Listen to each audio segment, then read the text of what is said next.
My name is Jeannie Belanda, and I'm the Executive Director of Mayaworks.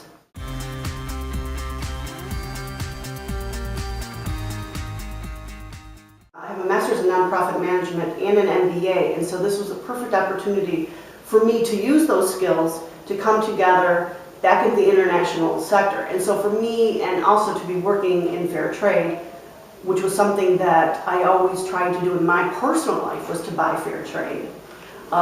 So it was just a great fit, and that's why I decided to come to Mayaworks. And I think that it was almost divine intervention that Mayaworks and that we found each other, really.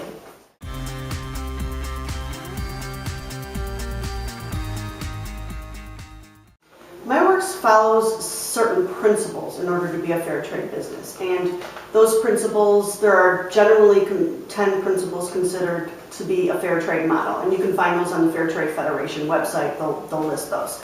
But for Mayaworks, there are some very essential things. One is that we pay our artisans a fair wage, and a fair wage means that they're making above, at least at or above the minimum wage in the local context.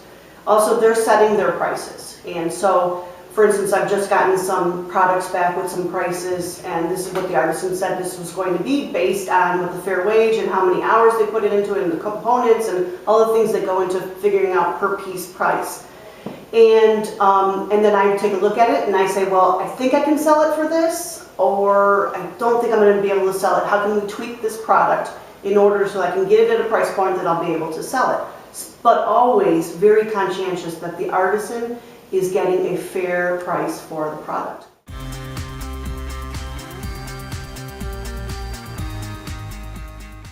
So we're making sure that artisans have a fair wage, that they're working in safe working conditions, that we're investing in them and offering them other opportunities, and that we've made a long-term commitment to work with them.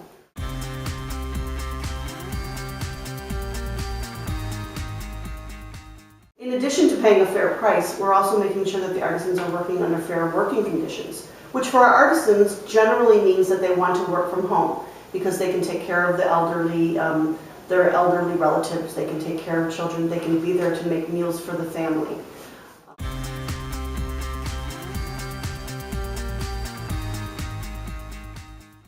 In addition to that, for Mayaworks practice, being a fair trade organization means that we've made a long-term commitment to our artisans. So we work with the same artisan groups that we began working with in the 1990s. We know every artisan by name. I know every artisan by name. I can go to their homes. I know where their homes are at. And so we have this long-term relationship. And it's this relationship that says, we value you, we want you to continue to work for Mayaworks, your products are wonderful, we want to be able to continue to offer you opportunities for development, so we'll make sure too that we're giving those opportunities like training. Try to give artisans at least 3 trainings per year.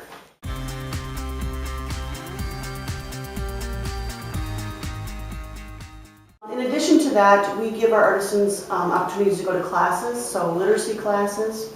Daughters of artisans receive scholarships with Mayaworks so that they'll stay in school. In addition to that, we offer our artisans microcredit loans so that they can develop income-generating projects.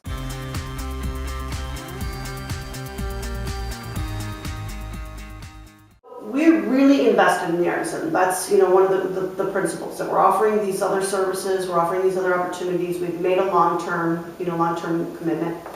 Also, another principle for to be a fair trade model is to be mindful of the environment. And Mayaworks, as much as it can, is mindful of that. The machines that our artisans use are treadle foot looms. They don't require any electricity to run them.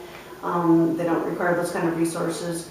We do use cotton threads, but they're all ASO-free dyes.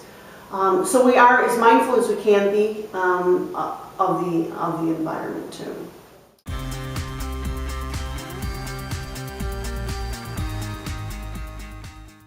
There is definitely always going to be a market for these items, and I think though that it evolves. In the past, people were really looking, I would say early, middle 90s, early 90s, people were really looking for that item that looked really Guatemalan, that had all of the colors, the bright colors and the fantastic weaves and what we call ikat fabrics, all of these wonderful things, people were just, couldn't get enough of that stuff. That's changed. Now folks aren't looking so much for that ethnic kind of look, but they still want a really well-made, handmade product that you can tell is slightly ethnic, but is in a modern design. So Mayaworks has really had to change some of their products in order to meet that demand, because in the beginning we were very ethnic kind of looking Guatemala stuff, a lot of the Worry People doll stuff, that kind of stuff that was really popular in the 90s and mid-90s.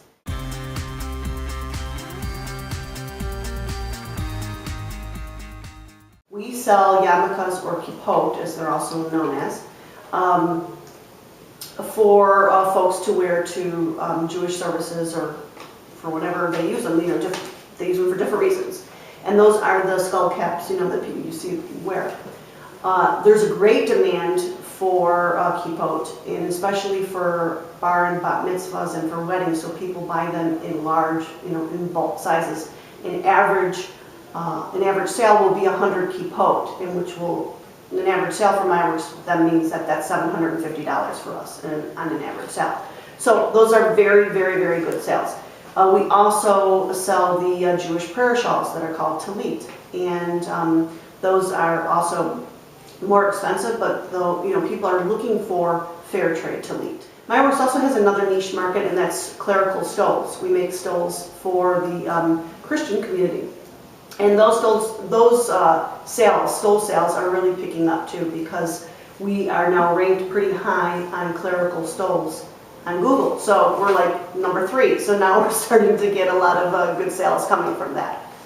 But yeah, those are our 2 niche markets, the Jewish market and then the clerical stole market.